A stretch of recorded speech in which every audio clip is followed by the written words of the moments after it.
Friends, வரும் தேடும் உறவுகள் அனைவருக்கும் வணக்கம். நம்மளோட சேனலில் வழங்கக்கூடியதுன்னு பார்த்தீங்கன்னா முற்றிலும் இலவசமான வரன் பதிவுங்க. ஸோ இந்த பதிவில் கூட உங்களுக்கான வாழ்க்கை துணை அமையலாம். வாங்க இந்த இலவச வரன்களை பார்ப்போம். பெயர் சரஸ்வதி, வயது 42 வயது ஆகுதுங்க. ராசி கும்ப ராசிங்க. ஜாதின்னு பார்த்தீங்கன்னா இந்துல தெலுங்கு செட்டியார் சமுதாயத்தை சார்ந்தவங்க. இதில் உட்பிரிவு எதுவாக இருந்தாலும் சமாதானம் சொல்லியிருக்காங்க. படிப்பு எம்எஸ்சி பிஏ எம்ஏயோட முடிச்சிருக்காங்க. கவர்மெண்ட் ஸ்கூலில் டீச்சராக ஒர்க் பண்ணிகிட்டு இருக்காங்க. இவங்களோட திருமண நிலைன்னு பார்த்தீங்கன்னா செகண்ட் மேரேஜ் தாங்க. ஸோ வரக்கூடிய ஒரு ஃபஸ்ட்டாக இருந்தாலும் ஓகே, செகண்டாக இருந்தாலும் ஓகேன்னு சொல்லியிருக்காங்க. இவங்க தூத்துக்குடியில் வசிக்கிறாங்க. மணமகளுடைய வசதி நிலைன்னு பார்த்தீங்கன்னா இவங்க ஓரளவு மிடில் கிளாஸ் ஃபேமிலி தாங்க. சொந்த வீடு இருக்கிறதா சொல்லியிருக்காங்க. அது இல்லாமல் ஒரு 2 ஏக்கர் நிலம் இருக்கிறதாவும் சொல்லியிருக்காங்க. இவங்களுக்கு உடன் பிறந்தவங்கன்னு பார்த்தீங்கன்னா ஒரு அக்கா மட்டும்தாங்க. அவங்களுக்கு திருமணம் ஆயிடுச்சுங்க. ஸோ இவங்களுக்கும் திருமணம் ஆகி டிவோர்ஸும் ஆயிடுச்சுங்க. இவங்களுக்கு ஒரு பெண் குழந்தை மட்டும்தாங்க. ஸோ பொண்ணை ஓரளவு படிக்க வச்சு பொண்ணும் லவ் மேரேஜ் பண்ணிட்டு தான் சொல்லியிருக்காங்க. பட் அந்த பொண்ணு வெளிநாட்டில் இருக்கிறதா சொல்லியிருக்காங்க. அதனால் இவங்களுடைய எதிர்பார்ப்புன்னு பார்த்திங்கன்னா தனக்கு துணையாக இருக்கணும். அதாவது எனக்கு வசதிக்கெல்லாம் பஞ்சம் இல்லைங்க, தனக்கு ஒரு துணை வேணும் அப்படிங்கிறதுக்காக இவங்க மறுமணம் பண்ணிக்கிறாங்க இவங்களுடைய பொண்ணோட சம்மதத்தோட. ஸோ இவங்களுடைய எதிர்பார்ப்புன்னு பார்த்திங்கன்னா வரக்கூடிய மணமகன் ஒரு டிகிரி படித்தவராக இருக்கணும், ஒரு 60 வயசுக்குள்ளே இருக்கணும்னு சொல்லியிருக்காங்க.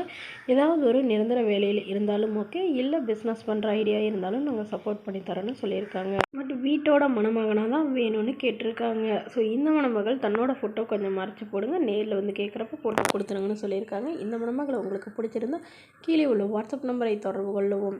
அடுத்த வரன் பெயர் பார்த்தீங்கன்னா ராதிகா, வயது 38 வயது ஆகுதுங்க. ராசி மீன ராசிங்க. ஜாதின்னு பார்த்தீங்கன்னா இந்துல தெலுங்கு செட்டியார் சமுதாயத்தை சார்ந்தவங்க. இதில் உட்பிரிவு எதுவாக இருந்தாலும் சம்மந்தம் சொல்லியிருக்காங்க. படிப்பு பிபிஏ முடிச்சிருக்காங்க. இவங்க சிமெண்ட் கடை சொந்தமாக வச்சு நடத்திட்டு வராங்க. அதாவது இவங்களுடைய மாமா வச்சு நடத்திட்டு வராங்க. அதில் இவங்க அக்கௌண்டிங் வேலை பார்க்குறதா சொல்லியிருக்காங்க. இவங்களோட திருமண நிலைன்னு பார்த்தீங்கன்னா செகண்ட் மேரேஜ் தாங்க. ஸோ வரக்கூடியவருக்கு ஃபஸ்ட்டாக இருந்தாலும் ஓகே, செகண்டாக இருந்தாலும் ஓகேன்னு சொல்லியிருக்காங்க. இவங்க அரியலூரில் வசிக்கிறாங்க. மணமகளுடைய வசதி நிலைன்னு பார்த்தீங்கன்னா இவங்க ஓரளவு மிடில் கிளாஸ் ஃபேமிலி தாங்க. சொந்த வீடு இருக்குதுங்க. அது இல்லாமல் ஒரு 2 ஃப்ளாட் இருக்குதுங்க. அது இல்லாமல் இவங்களுக்கு ஒரு 20 சவரன் நகை வச்சுருக்கிறதா சொல்லியிருக்காங்க. இவங்களுடைய அப்பா அம்மா தவறிட்டாங்க. ஸோ மாமா வீட்டில் தான் வசிக்கிறதாகவும், இவங்களுக்கு உடன் பிறந்தவங்கன்னு பார்த்திங்கன்னா ஒரு அண்ணா மட்டும்தாங்க. அவர் திருமணமாகி தனியாக செட்டில் ஆகிட்டதாகவும் இவங்கெல்லாம் யாரும் கண்டுக்கிறதில்லன்னு சொல்லியிருக்காங்க. ஸோ அதனால் இவங்க மாமா வீட்டிலே தங்கி வேலை பார்க்குறதுனால அவங்களுடைய மாமா இவங்களுக்கு மறுமணம் பண்ணி வைக்கிறாங்க. ஸோ நல்ல குணமான ஒழுக்கமான மணமகனாக வேணும். ஜாதி எதுவாக இருந்தாலும் பரவாயில்லைங்க, மணமகன் ஓரளவு படித்தவராக இருக்கணும் அப்படின்னு எதிர்பார்க்குறாங்க.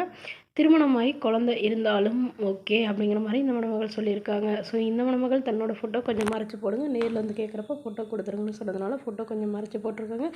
இந்த மணமகளை உங்களுக்கு பிடிச்சிருந்தா கீழே உள்ள வாட்ஸ்அப் நம்பருக்கு உங்களுடைய முழு விவரங்களையும் எங்களுக்கு சென்ட் பண்ணுங்கள். நாங்கள் இந்த மணமகள் வீட்டாருக்கு அனுப்பி வைத்து இவங்களுக்கு ஓகேங்கிற பட்சத்தில் மணமகள் வீட்டாரையும் ஃபோன் நம்பர் இலவசமாக வழங்கப்படுங்க. இது போன்ற இலவசங்களை உடனுக்குடனே உங்களுடைய ஃபோன்லேயே தெரிஞ்சுக்கணும். நம்மளோட சேனலை சப்ஸ்கிரைப் பண்ணி அருகில் உள்ள பெல் ஐக்கானை கிளிக் பண்ணி ஆல்னு செட் பண்ணிக்கோங்க. Okay friends, thank you.